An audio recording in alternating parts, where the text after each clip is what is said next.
we should really see what's going to happen with the Jets, I'd say by week 4, where their thinking is with the quarterbacks. Because if you see, like, for example, Darnold coming in the fourth quarter of all 4 weeks, then I think that's a sign that they're getting him into game mode and that he is going to be taking over very shortly.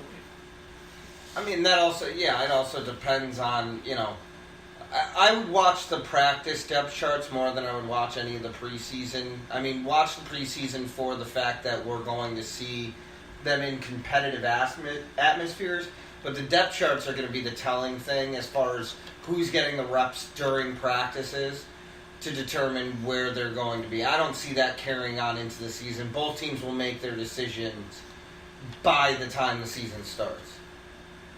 I don't know. Because, I mean, if that's the situation, I mean, the Jets, they're not going to put in Darnold in the fourth quarter if the game's close. You're not going to switch a quarterback halfway through a game. If their philosophy is that they want to trade Teddy Bridgewater, then yes, why wouldn't you? Because that's a shit philosophy. You're now putting in a cold quarterback into a game situation and throwing him to the wolves. That doesn't make any sense if you're trying to win football games. Are you just accepting that the Jets are looking to lose football games? I mean, kinda, yeah. Because I don't think that that's their philosophy right now. I think anybody who, at the beginning of the season, first 4 games in, is still trying to win freaking football games. Unless you're the Cleveland Browns last season. Or the Colts. But that doesn't apply either. They didn't have their number 1 guy out for the entire year, and their offensive line was basically a bag of garbage. Still is. Yeah, true. But that puts you in a completely different situation. I feel like the Jets are at least trying to win. They do have some very good young pieces, including Sam Darnold. He had like the second highest paid cornerback in the league too, right? What was that? At cornerback, they just signed. It's like second highest paid right now. I don't pay attention to how much people make. I think that that's a stupid thing to follow. But I mean, they saw some value apparently. Yeah, I don't pay attention to who gets paid how much. As long as my team's not overspending on stupid things, I don't care. So you must be pissed all the time. Why? Because they go out and get people like Greg Hardy. Okay, Greg Hardy was an extreme talent who just happened to be a bad guy. So if he wasn't such a dick, that's kind of like the Cowboys. Extreme talent, just not great guys. I don't necessarily disagree. Okay. Well, I guess that's the best answer I can hope to get from you. Like I said, I don't necessarily disagree. I wish it were wrong, but, I mean, look at the list of players that the Cowboys have had who were bad people that were just extremely talented. Like, come on, we all know Terrell Owens is an asshole among assholes. We all know that, right? We all know Greg Hardy was a dick. Randy Gregory. Keyshawn Johnson. Well, Keyshawn Johnson was just cocky. He wasn't a bad guy per se. But every team's got their list of assholes that play on it. The Cowboys, because they're the most valuable franchise in all of sports. And they're in a huge market. It just gets highlighted more. Just like Odell Beckham Jr. If Odell Beckham was playing on give me a random team not in a big market. Kansas City. If he was playing for the Chiefs, do you think anyone cares that he's kicking field goal nets? Or hitting them with his helmet or proposing to them? No one cares. But because he's in New York, of course it's a story. Same thing would happen if you were on the Patriots, if you were in Dallas, if you were with the Rams or the Chargers. Because they're a big market and the media finds any little thing they can. If he was in Kansas City, Indianapolis, Jacksonville, it wouldn't be a story. It would just be like cute antics that you see if you're at the game. Speaking about cute antics, Josh Norman today made a comment in regards to Sam Darnold, and I believe his quote was something along the lines of the little kid's doing a great job or something like that. Dude's taller than you, bro. He's 6'3". You're 6 feet flat. Yeah, I mean, I guess that's like a thing about the age.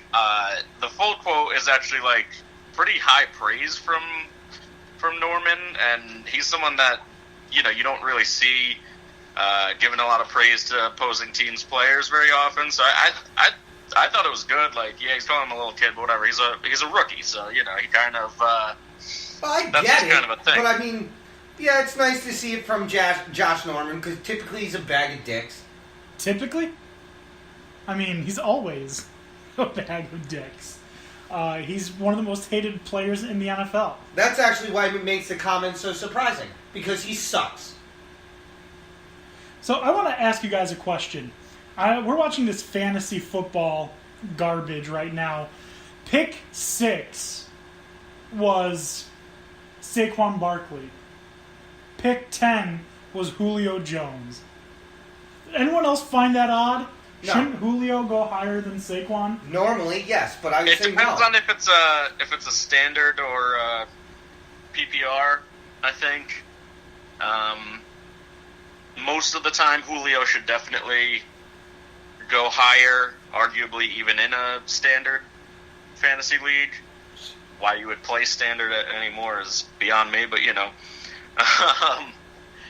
I have my preferences. But yeah, Saquon's a rookie, and yeah, there's been success with rookie running backs before, but it's a lot of risk versus a sure thing like Julio. The problem, the only argument I could understand is, well, he had very few touchdowns last season.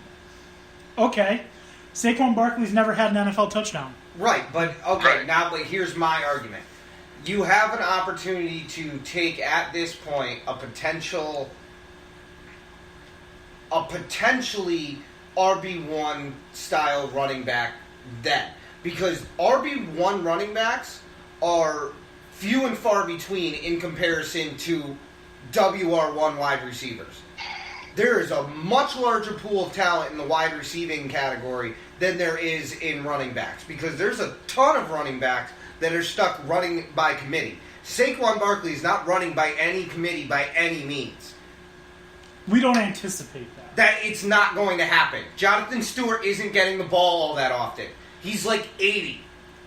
Well, Right, but in the first, I think you take the sure thing, not counting dynasty leagues where Saquon should definitely be one of your top priorities. so let me ask you guys really quickly, how do dynasty leagues work? I've never been in a dynasty league. You Yeah. keep your players. So it depends on how the dynasty league wants to break down. Like, I'm in a dynasty league. I'll use the one I'm in, for example. The first year that we did it, it's a 2 QB league, so keep that in mind. But you draft your team. After the season's over, you get to select 2 people on your team. Any 2 people, and you get to keep them forever. Unless you trade them to somebody for draft picks in the future or for some other player. Okay? So the next year, you do your draft, but your final 2 picks are your 2 ones that you've decided to keep. So the draft goes on as it normally would, except for everybody has 2 people that they've kept. Unless they decided they only wanted to keep 1 so they can have an extra draft pick, which is stupid to me, because, okay, now you're still taking a kicker at the end like the rest of us, just 1 pick later than everybody else. Anyway, now that year, we got to keep 3. This is our 4th year doing this. So this year, I'm able to keep 4 of the people on my team. So, for instance, I am keeping Derek Carr, Amari Cooper, Ezekiel Elliott, and Zach Ertz. I don't have to worry about any of them. I have them no matter what. And I'm the 2nd overall pick this year. So this comes into the question where I'm talking to where Dan's making a point. If Saquon Barkley's available at number 2, and I take him and he is as good as expected or even a less than that, that means for as long as I want, I have Saquon Barkley and Ezekiel Elliott as my running backs forever. Okay. All right. So the idea is that building of a dynasty. It's come back to bite me because last year Derek Carr couldn't hit the broadside of a barn, and Amari Cooper couldn't catch a cold. I was going to say, I agree with your Ezekiel Elliott and Zach Ertz, but Carr and Cooper, man, that must have been tough. Carr and Cooper are being kept because I don't know what they will be with John Gruden. I will find out what that is, and if I have a better player, I will sub them in. It was between Cooper and Doug Baldwin, who I was going to possibly keep in place of it. But Doug Baldwin's also injured. I don't know what's going on in Seattle because sometimes they run pass plays on the 1 yard line. You never really know what you're going to get out of them, and you don't know what the situation's going to be.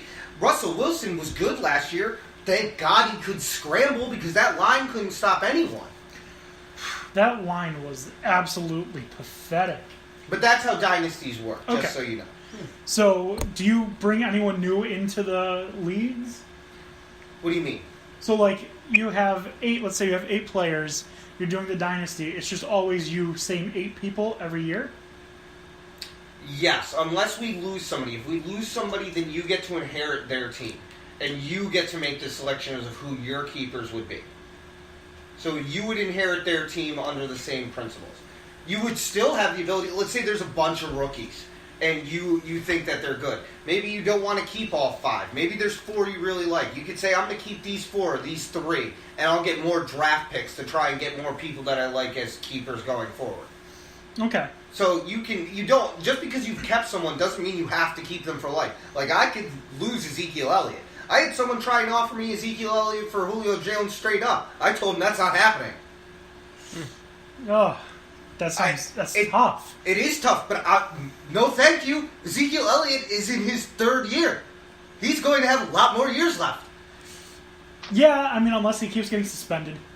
And he got suspended for something he was not guilty of, not even charges. That's why I'd be wary. Well, maybe that's true. But I'm fantasy stupid. Like, I enjoy playing fantasy football, but up until last year, I had no idea what PPR was. I didn't know. Call me naive, stupid, whatever you want. It's all true. I am fantasy unintelligent, but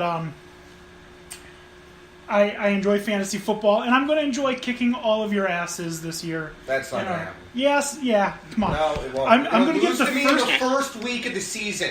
I'm going to get the first overall pick, and I'm going to take Luke Falk. If you get the first overall pick, I'm going to have some questions. Yeah, I'm gonna call collusion. I'm taking Luke Falk, number 1 overall, so... If that's the case, you can have first overall pick. Yeah. You can have it.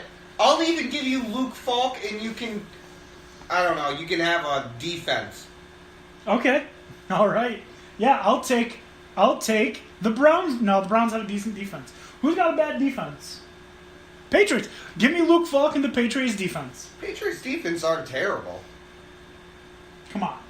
They put up decent fantasy numbers. You'd be surprised how much fantasy numbers they put up in comparison. If you want a real, like, bottom of the barrel, like, defense, like Indianapolis, they can't stop anyone.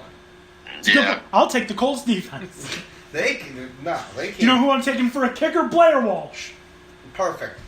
Maybe I'll go with Roberto and Ricky Aguayo. We don't know. One's still in college. Who was worst defense last year? Wasn't it like Jacksonville? What? Jacksonville was number 1 in defensive points. They were the he actually was the worst. Oh, the worst? Yeah. It might have been Indy. I really don't know. Tampa was pretty bad, too. The Buccaneers.